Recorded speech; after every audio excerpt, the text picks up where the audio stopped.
Graça e paz, irmãos e irmãs. O tema desta plenária é revitalização do discipulado. Então nós vamos trabalhar o discipulado. Coloca para mim já o slide, por favor. E para isso nós precisamos entender um pouco da cultura atual, essa cultura moderna, essa cultura pós-moderna na qual nós estamos engajados nas últimas décadas, porque essa cultura afetou profundamente os modelos de discipulado que nós usamos na igreja.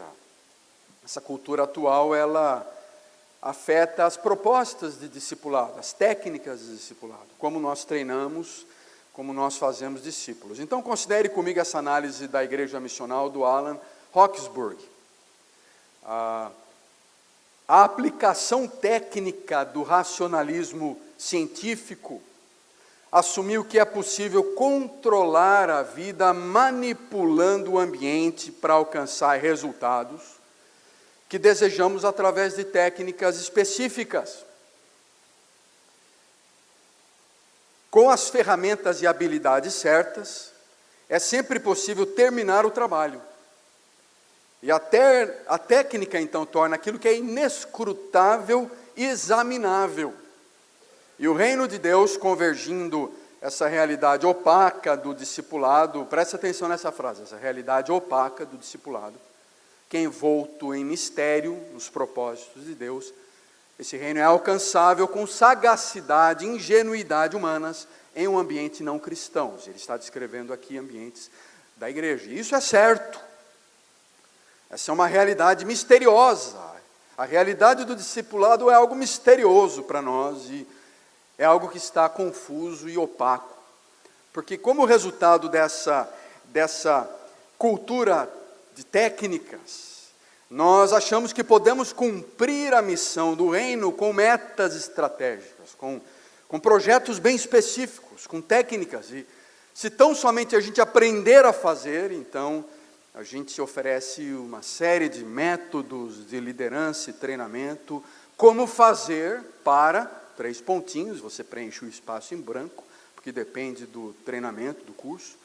Então a gente fornece técnicas, habilidades que frequentemente nada diferem de qualquer cultura ou hábito de empresas, organizações ou grupos sociais.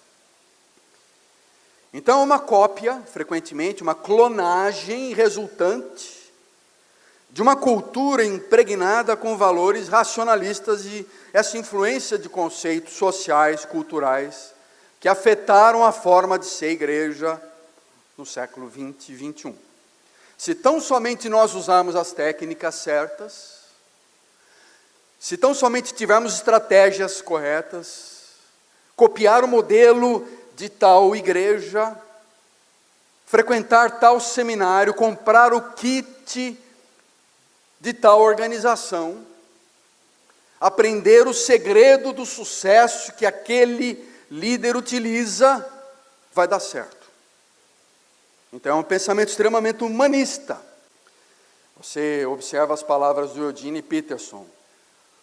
Os pastores se metamorfosearam num grupo de lojistas, e as lojas de comércio que possuem são suas igrejas.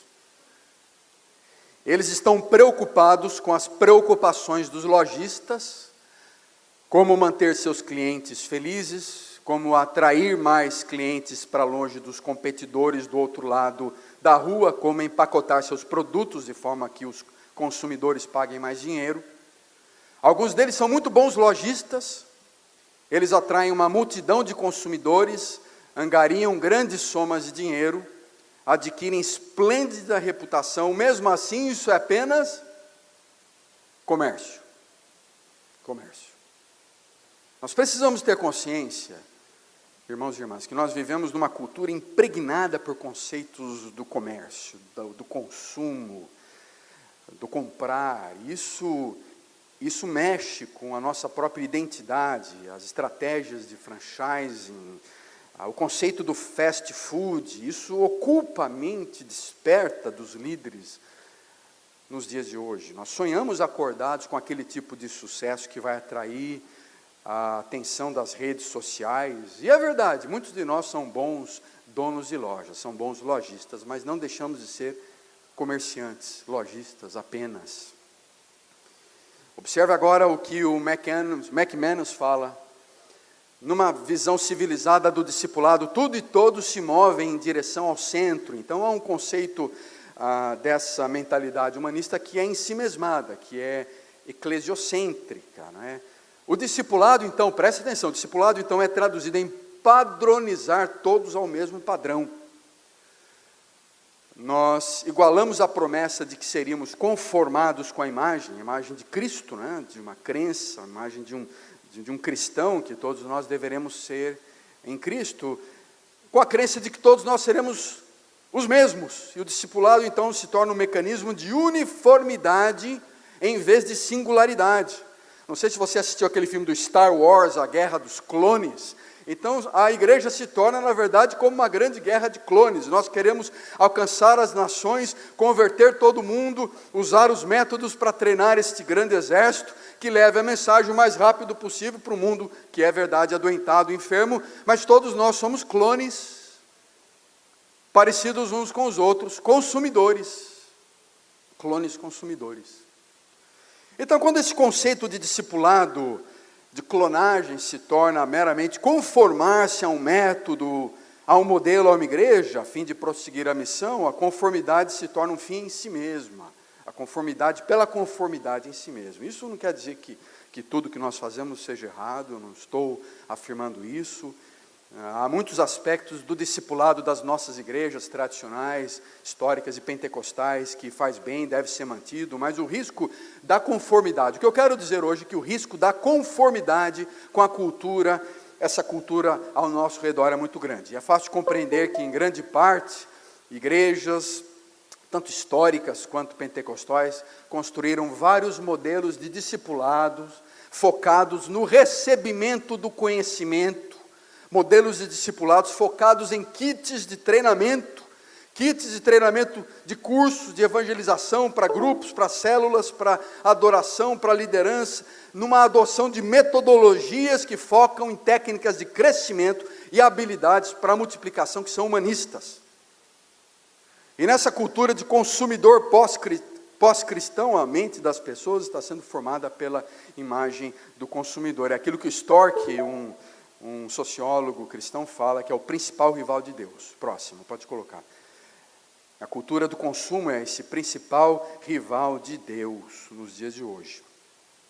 Você sabe, por exemplo, que um cristão gasta 3, 4 horas por dia assistindo televisão, jogando jogos de videogame no computador, em seguida gasta 15 minutos lendo a Bíblia ou no culto. É óbvio que as horas que passaram na frente da telinha vão ter uma influência muito mais profunda na formação do seu espírito, porque a mídia funciona, nessa cultura consumista, funciona com uma seletividade poderosa, que dá forma à mente para colonizar a consciência, de maneira que leve a um comportamento impulsivo, de maneira que a gente capitule diante do consumismo e dos seus filhos bastardos, que são individualismo, carreirismo, respeitabilidade, segurança. E esses ídolos da moralidade da classe média, então, vão influenciar os valores da nossa comunidade, muito mais do que os valores do discipulado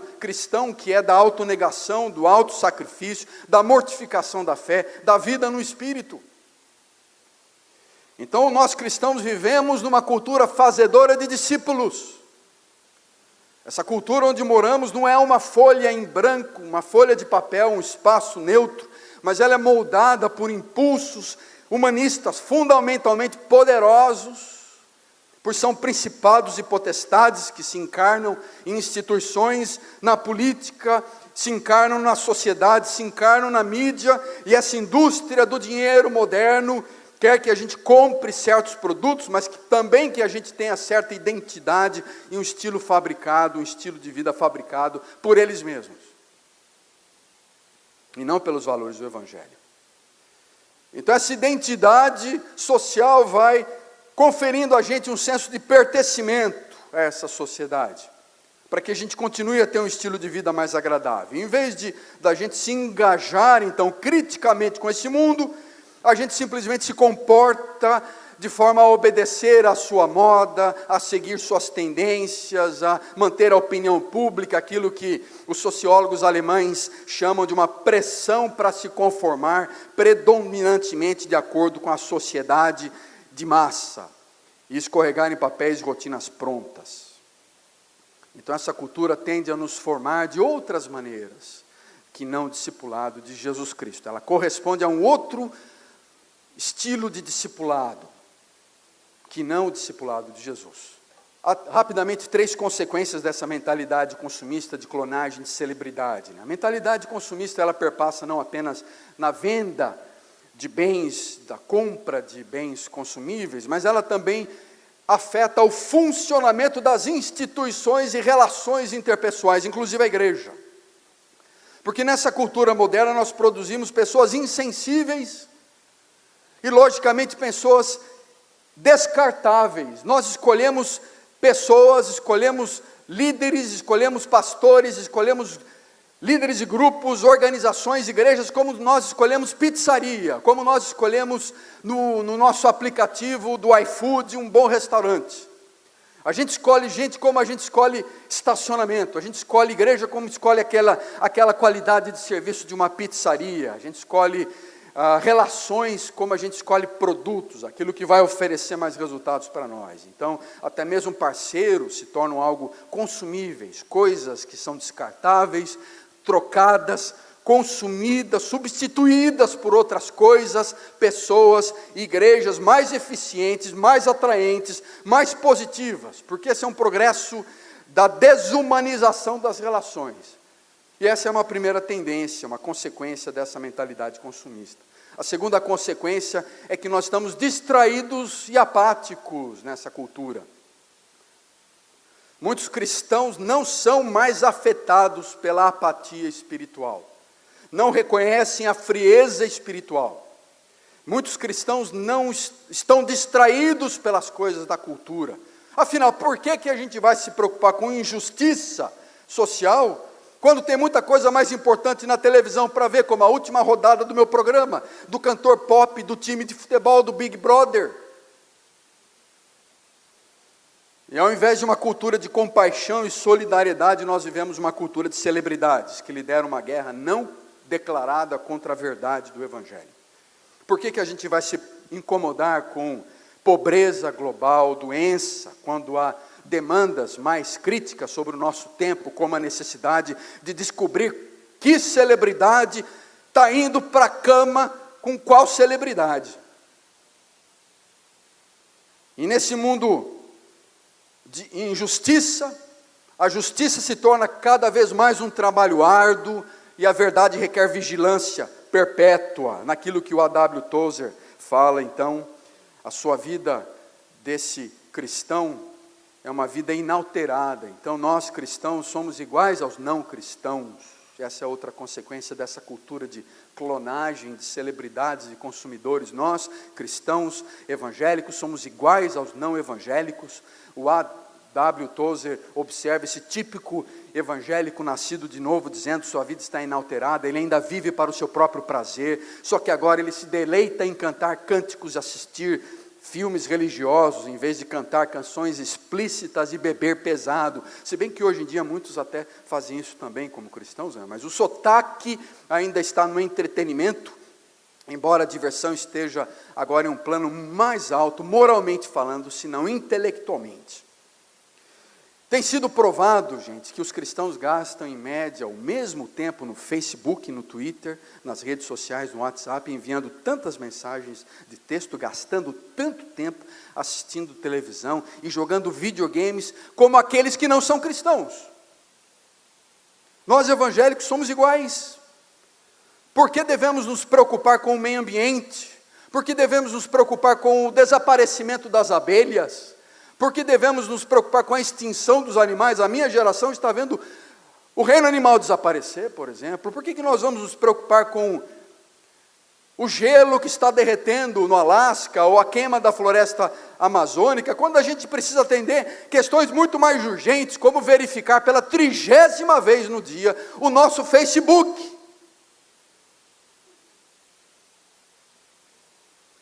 Os evangélicos são iguais aos não evangélicos, e essa é a tragicidade. Muitos de nós frequentamos fielmente serviços religiosos no domingo, as células no meio da semana, em seguida passamos a semana inteira vivendo exatamente igual aos nossos vizinhos, das formas mais previsíveis, e com os padrões e rotinas mais evidentes que determinam o mundo humanista, o mundo que não conhece Jesus. Será que nós não somos diferentes daqueles que não têm Jesus? Então é por isso que essa cultura religiosa de clones, consumidores, celebridades não está influenciando de forma transformadora o país. A tragédia do nosso discipulado é que, ao invés de ser um movimento de transformação de vida, é um ambiente de descanso, de clonagem, de entretenimento para consumidores religiosos. Uma das tarefas mais urgentes, então, da teologia da pós-modernidade é, portanto, reparar essas conexões quebradas entre discipulado, vida, salvação e missão. E eu quero propor, então, hoje, pensar, então, um pouco sobre um novo modelo de discipulado, como é que nós podemos mudar, então, essa mentalidade de um clone evangélico, resultante da influência de conceitos racionalistas e consumistas, esse clone consumidor, como é que a gente pode reverter esse cara, esse indivíduo, num discípulo, seguidor de um judeu chamado Jesus Cristo.